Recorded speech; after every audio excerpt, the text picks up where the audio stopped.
اعوذ باللہ من الشیطان الرجیم، بسم اللہ الرحمن الرحیم۔ یہ جو چیپٹر ہم نے شروع کیا تھا، جس کا لیکچر نمبر 22، ازل سے تا قیامت، اس کے ہم پیج نمبر ہیں 186 پہ۔ اس میں زمانیت اور مکانیت کی بات سمجھا کے تو بتایا کہ بھئی بہت زیادہ مخلوقات جو ہیں، ان ساری مخلوقات کی بنیاد اور اساس جو ہے یا بساط جو ہے وہ زمانیت ہے، اور یہ زمانیت جو ہے یہ ساری کی ساری اللہ کی صفت تخلیق سے متعلق ہے۔ اور پھر یہ بتایا کہ ہماری نظر کیسے کام کرتی ہے مکانیت میں، زمانیت میں بھی کام کرتی ہے اور مکانیت میں بھی کام کرتی ہے۔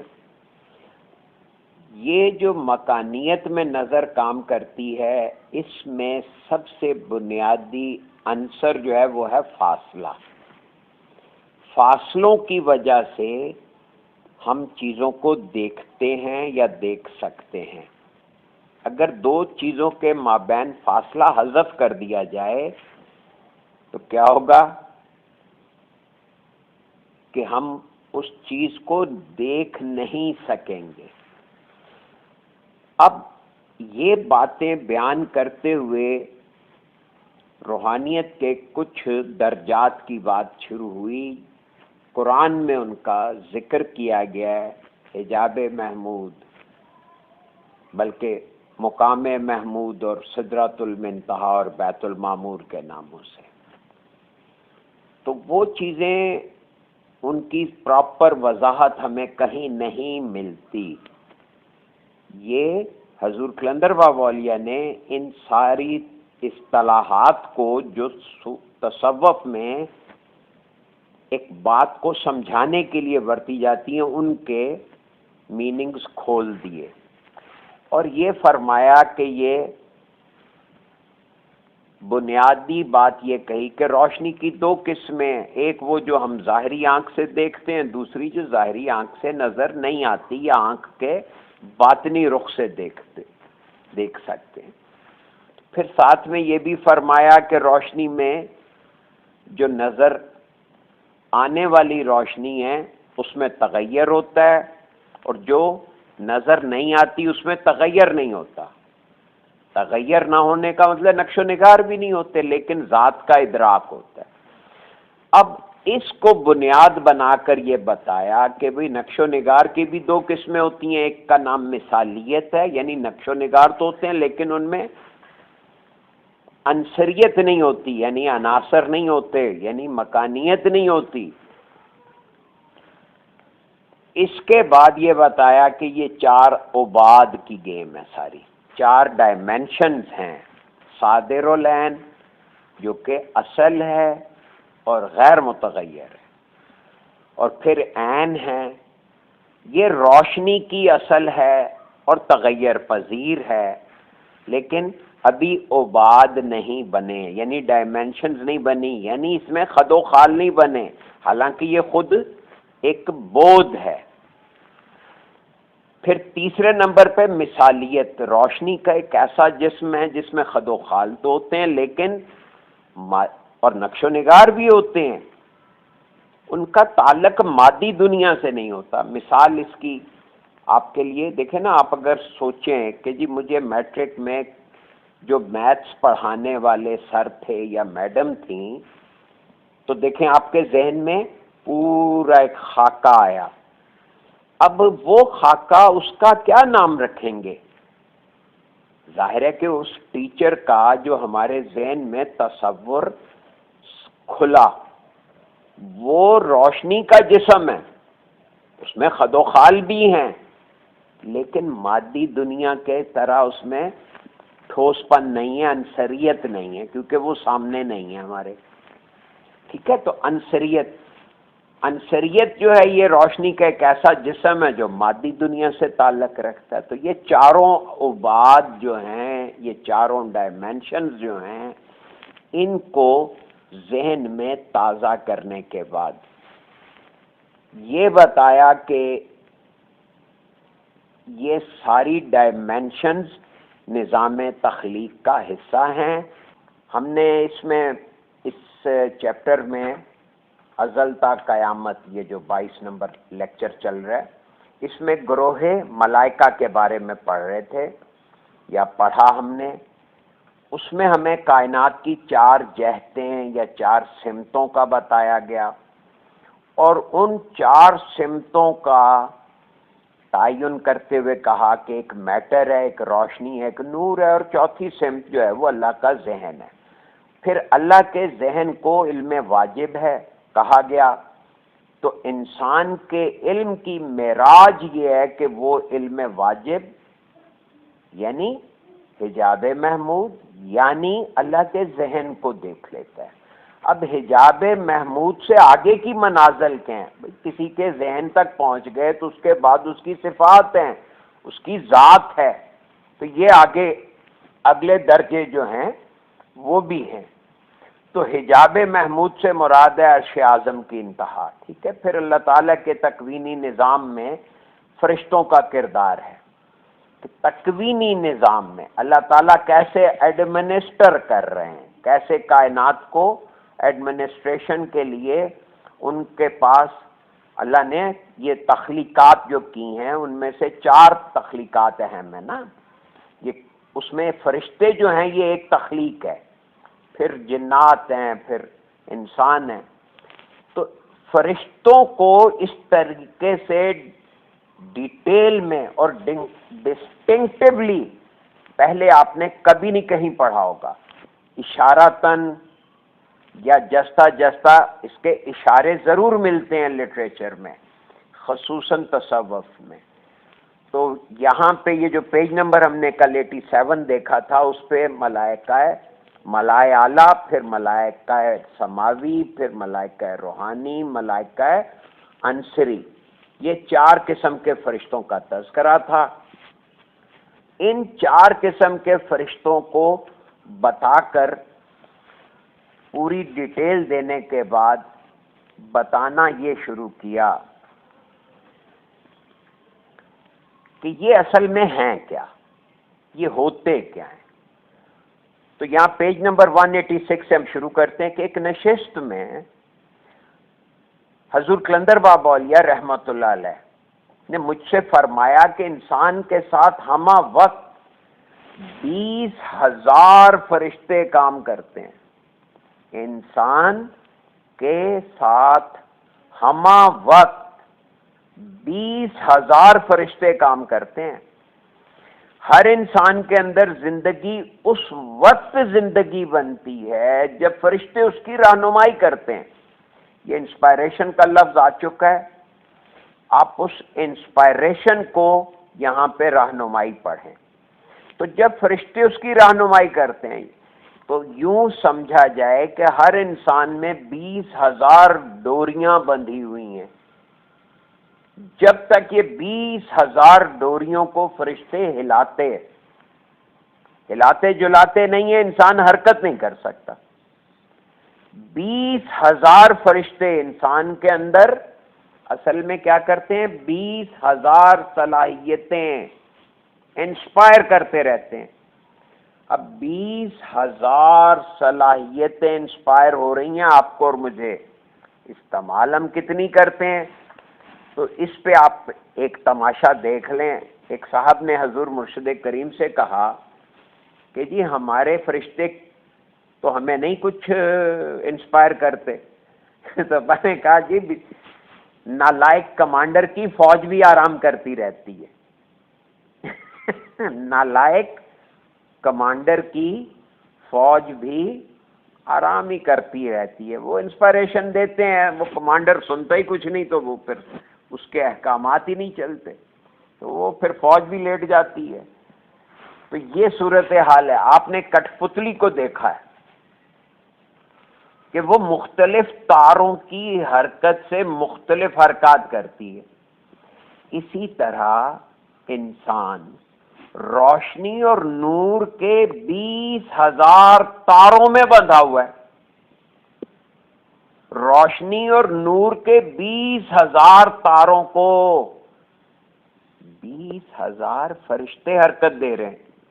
یعنی یہ تار بذات خود فرشتہ نہیں ہے، یہ تار اصل میں اس کے ایک اینڈ پہ فرشتہ ہے، دوسرے اینڈ پہ آپ ہیں.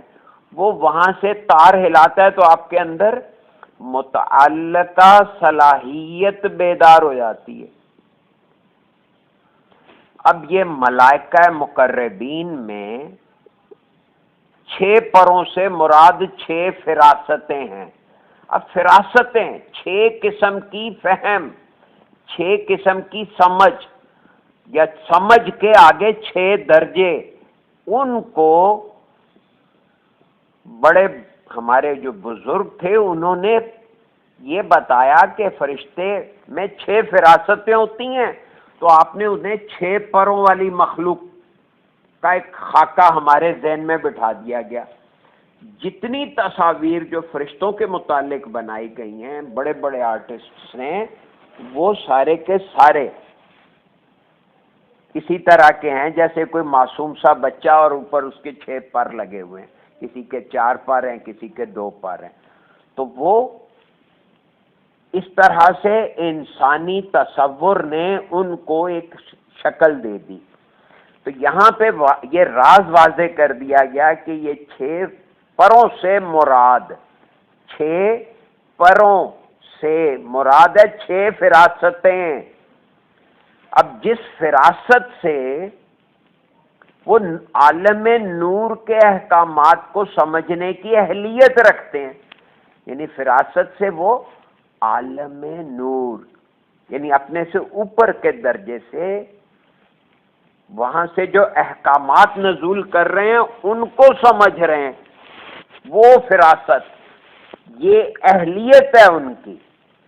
جیسے ایک آدمی کے اندر ایک عقل یا ایک فراست ہے، اسی طرح ملائکہ مقربین میں 6 فراستیں ہوتی ہیں جن کو 6 پروں سے تشبیہ دی جاتی ہے. اب کوئی شک رہ گیا؟ اب باطنی آنکھ سے ان کے جسم میں 6 بازو 6 پروں کی طرح نظر آتے ہیں. اب یہ 6 بازوؤں کی وضاحت اس طرح ہے.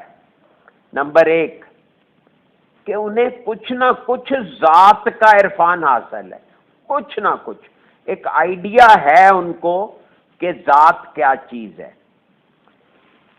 دوسرا، وہ اللہ کی صفات کی معرفت رکھتے ہیں، یعنی صفات کو جانتے ہیں، اور اللہ کو صفاتی حدود میں جانتے اور پہچانتے ہیں. یعنی اللہ کی ذات کا تھوڑا سا آئیڈیا ہے لیکن اللہ کی صفات کی معرفت رکھتے ہیں. یہ 2 فراستیں ہیں، سمجھ ہیں.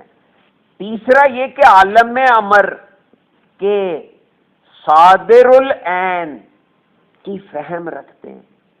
صادر العین پیچھے وضاحت کر دی گئی ہے کہ جہاں سے احکامات صادر ہوتے ہیں، اس عالم امر کے صادر العین کی فہم رکھتے ہیں.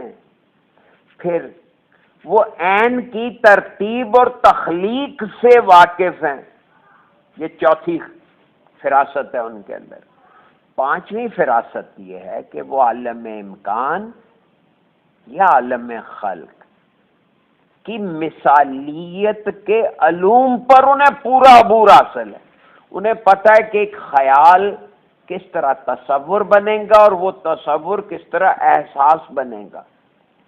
یہ عالم مکان یا عالم خلق کی مثالیت کے علوم کی پورا میکانزم کیا ہے اس پہ انہیں پورا عبور حاصل ہے. یہاں پہ آیا عبور، یعنی پوری طرح ان کو کمانڈ حاصل ہے. چھٹا درجہ کیا ہے کہ عالم خلق یا عالم امکان کے اجزاء کیا ہیں اور ان پہ ان کو پورا عبور حاصل ہے، یعنی تخلیقی فارمولوں سے پوری طرح واقف ہے۔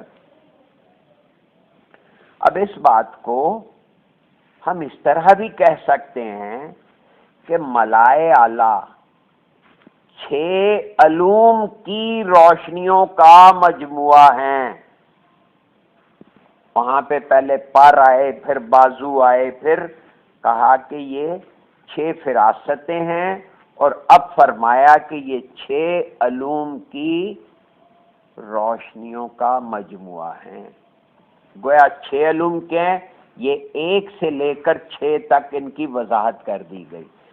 اب انہی 6 روشنیوں کے مجموعے کو آپ نے پروں والی ایک مخلوق مان لیا، 6 بازوؤں والی ایک ہستی مان لیا۔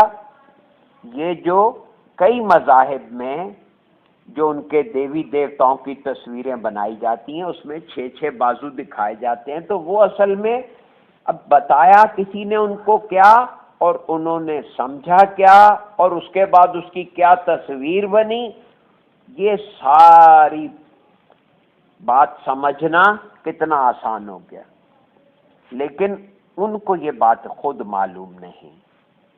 اس بات کو ہم اس طرح بھی کہہ سکتے ہیں کہ ملائے اعلیٰ 6 علوم کی روشنیوں کا مجموعہ ہیں، اور علم بذات خود روشنی ہے۔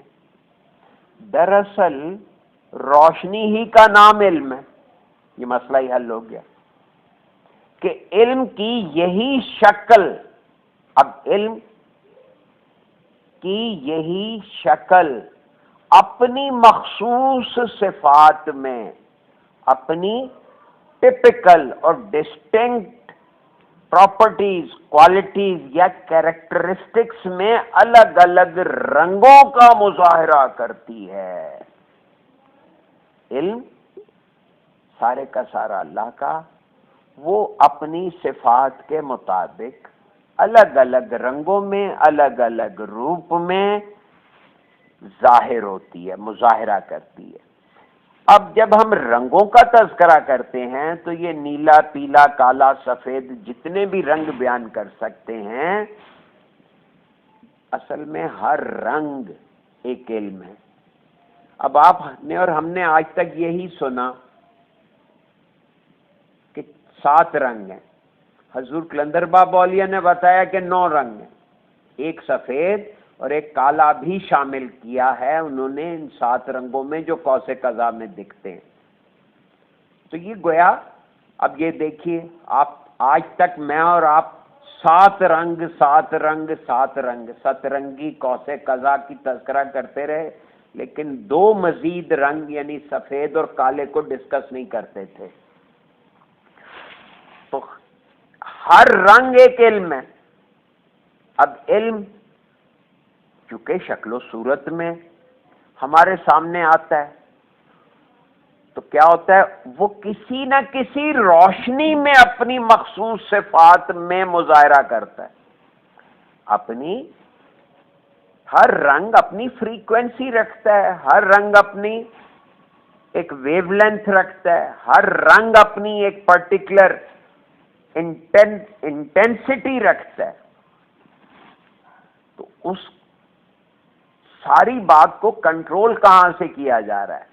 یہ سارے کا سارا بہت پیچھے، جہاں پہ ان کی تخلیق کا سوچا جاتا ہے، وہاں سے گورن ہوتی ہیں ان کی ویو لینتھ بھی، ان کی فریکوینسیاں بھی، اور ان کی انٹینسٹی یا کوانٹم بھی۔